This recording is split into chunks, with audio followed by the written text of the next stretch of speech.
Hi, today we are at the Horse Teaching and Research Center at Michigan State University, and my name is Paula Hitzler, and today we are going to talk about different weaning strategies. Some reasons you may want to wean your mare and foal is that, let's say you want to maybe start showing your mare, and this foal it's hard to do that with a foal at her side, so you'll want to wean the foal off that mare.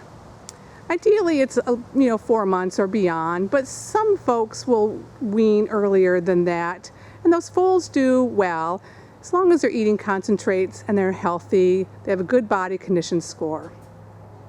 Some people want to have a mare that, let's say they need to send her out to a breeding farm and they've had this foal early in the year, so you might be able to wean early summer and still get that mare bred. And then sometimes the mare just is not keeping up weight-wise because this foal is nursing so much. So it may be hard for her to maintain a foal too much later than 4 months. That might be another reason why you might want to wean. So there's several different reasons why you want to wean your foal, and we're going to introduce some different strategies to do so. This is one of our pastures that has 7 mares and foals. And I just wanted, before we talked about weaning, I want you to see a nice group of happy mares and foals, all the babies lying down in the dirt where it's nice and warm on this cool Michigan morning. So they're in 10 acres and they're out 24/7. They have a shed in here for shelter. They've got an automatic water in here. And then we feed our mares and foals out of these long trough type feeders, and they all eat together as a group. The babies' weight they're super good. They all look really great. They all are, in fact, they're a little bit on the fat side, so we don't creep feed them. Our mares are all of really good weight and they all share the feed together. So we want our mares a body condition score of a 5 or 6. And then the foals, around a 5. So just a nice, happy group of mares and babies. And probably these mares are ready to get some of their foals weaned. Most of these foals are between 4 and going on 6 months. I like to wean our babies at between 5 and 6 months. As long as the mare looks good weight-wise, I like to wait a little bit longer. So this video is taken toward the end of September, so we'll be weaning between September and the end of October. So weaning is really just a way to take the baby away from the mare, to allow the mare to dry up. And so you could go ahead and start doing other things with her. Weaning in nature or out in the wild kind of happens on its own. As the mare gets further along in a new pregnancy, she starts to just not allow this foal to nurse very often. 5 to 6 months, the milk isn't as nutritious as it is when they're newborns. I like to wean a little bit later. I find that these babies, as they become more independent, are less stressed out when they're weaned. I know they're eating really good. Their halter broke. They've been dewormed a couple times. They've had their first set of vaccinations, which is important. And so they're all ready to go. There's several different weaning methods that you can use, or strategies. The first one is what I call the cold turkey method, and that's putting foals in a stall with or without a buddy, and then just taking the mare away and then just leaving the foal in there. There's disadvantages and advantages to that method, as there are advantages and disadvantages to every weaning method that we have. Another type of weaning strategy is gradual weaning, where you may take this mare away from the foal short bits of time during the day, or have this mare maybe next to the foal so they still can have some interaction socially, but the foal cannot nurse on the mare.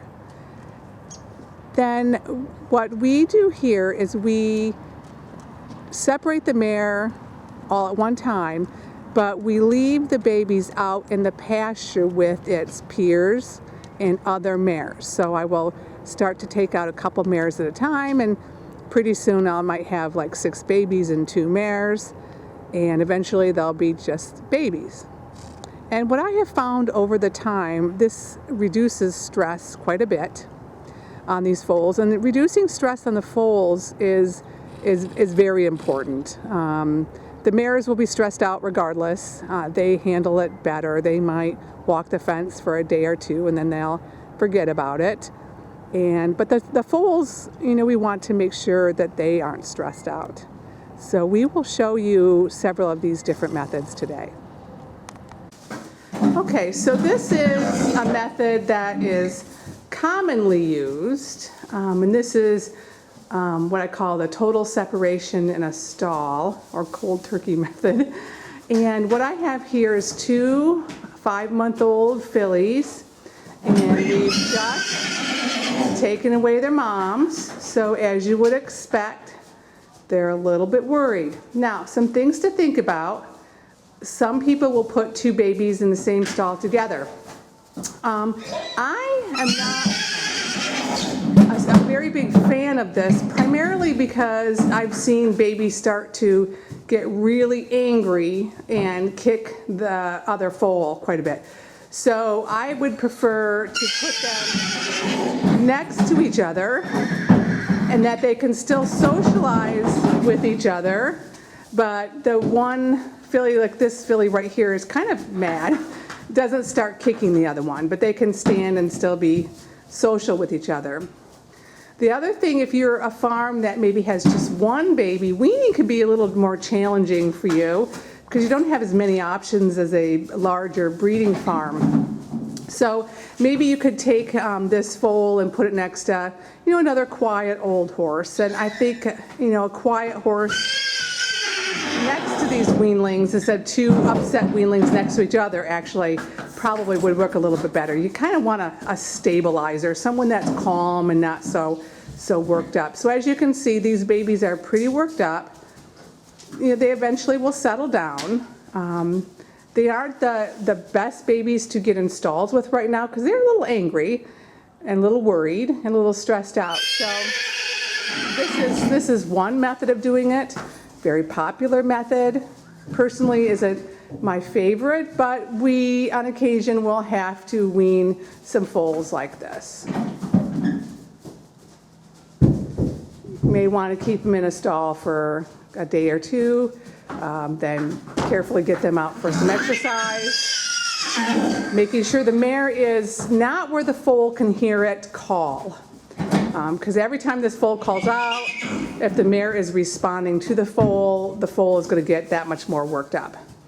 Now, if this was a gradual weaning situation that you had to do, maybe what you do is just put the mare next to the foal in a stall like this, and let them kind of be next to each other, keep the baby calm, and the foal won't be able to nurse, so the mare has a chance to dry up. That's also a really good option for gradual weaning. But eventually you're going to have to get them where they're not next to each other and kind of break up that more of a maternal social type of bond. We can easily get the mare to dry up, but it might be a little more challenging in that scenario to actually get the foal where it's feeling more independent of the mare. But it certainly can be done. All right, so here's that same group of mares and foals that were in that pasture, and they've all worked their way up to the dry lot. So we're going to pull 2 of these mares out today, and we'll look at what happens and how worried these foals get, and do some comparison to the foals that we just weaned in the stalls. Now, these foals will react a little bit, and some more than others. It kind of depends on how independent this foal was as it was getting older. but they will worry a little bit. But they typically will join their herd group shortly after they cannot hear the mom respond to their calls. And typically it's less stressful because they're with their friends, they're with other mares that keep the whole group calm. And we will go ahead and pull 1 or 2 a week out until we're all done weaning these. And on a rare occasion, not very often, but rarely, you'll have a mare that will let other foals nurse. We had a Percheron mare here a very long time ago, and she had 5 little Arab foals nursing along with her Percheron baby. So it doesn't happen very often, but you might want to keep an eye out for that as well.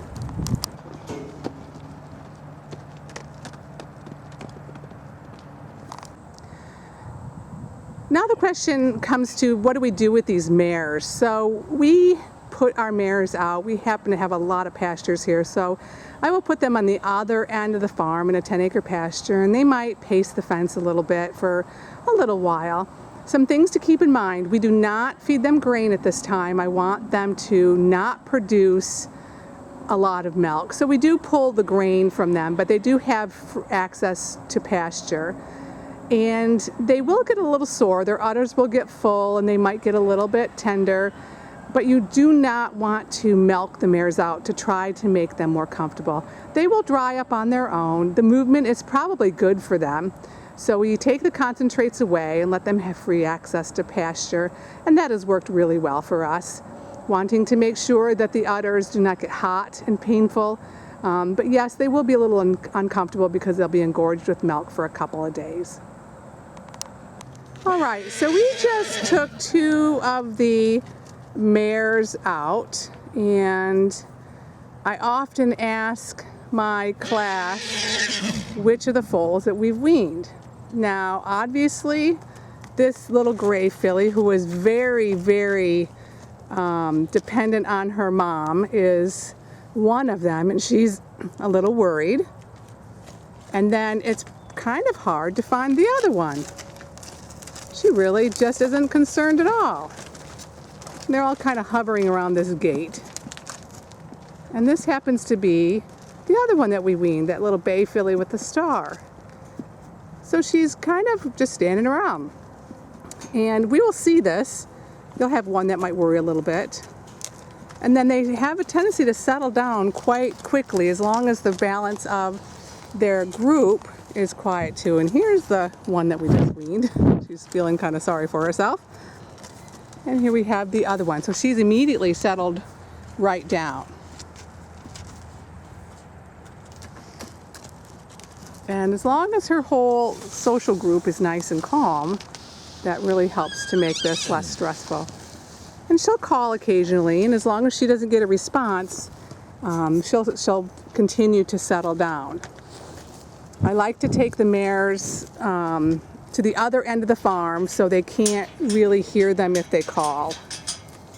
So you see how the bay filly is closest to me. It's nice and quiet, and then the gray filly is also one that we've just weaned. It's a nice, quiet way to wean. Because they're all used to eating in a group, they will easily go to one of those trough feeders and find a space to fit right in with the other mares and foals and eat. So I've been super happy with this method of weaning. Another way that we've weaned in a group like this is we've actually done some weaning research projects, and one of the projects took our weanlings and just totally weaned every mare. So left them in a pasture that they were acclimated to, took all of the mares out, their mothers, and then left a quiet mare with the balance of the group, and compared that to another group of foals that they weaned and didn't put in the group a quiet adult horse. And what they found is the adult quiet horse helped make it a little bit easier on these foals that were a little concerned about their mothers being gone. So this is very typical of what happens when we wean a couple at a time in a group situation. Gradual weaning, you can do it in a stall, and we spoke about that earlier, where you have maybe the mare and the foal next to each other. They can interact, but the foal can't nurse. Another way to gradually wean is across a fence line. You definitely want to take notice of the kind of fence you have. I wouldn't recommend this for wire and maybe not even wood. This is a pipe pen, and in this pen are riding horses. But if I were to do a gradual weaning, and this is the only option I had, what I could do is put my mares on one side, foals on the other. They can stand next to each other and visit, but they can't really nurse. So this might be a way that you could gradually wean, especially if you were a small farm and you had 2 paddocks that had safe fencing between them. Maybe put your mare on one side and your foal on the other. That might be an option for you to do some gradual weaning. I managed a farm in Texas, and we had stalls that had runouts. And what we did is we did every other stall. So you had a mare, and then the next stall that had a runout was a foal, and so on and so forth. And so those mares and foals could go out and stand next to each other. The foal had its own stall and could eat independently, but the foal didn't nurse, and it was also a very low-stress way to wean. So this is the morning following weaning day, and you can see that the 2 weanlings that we weaned yesterday could fit right in and nice and quiet, eating with the rest of the group. And then next week I'll probably take 2 more out of this pen of mares and foals. So there you have it. There's several different weaning type of strategies. Gradual weaning, weaning in a pasture, and taking out your mares, leaving the foal with a social group, gradual weaning, or putting them in stalls. So there's not one right or wrong method. There's just different methods that will work for each individual facility and each individual situation.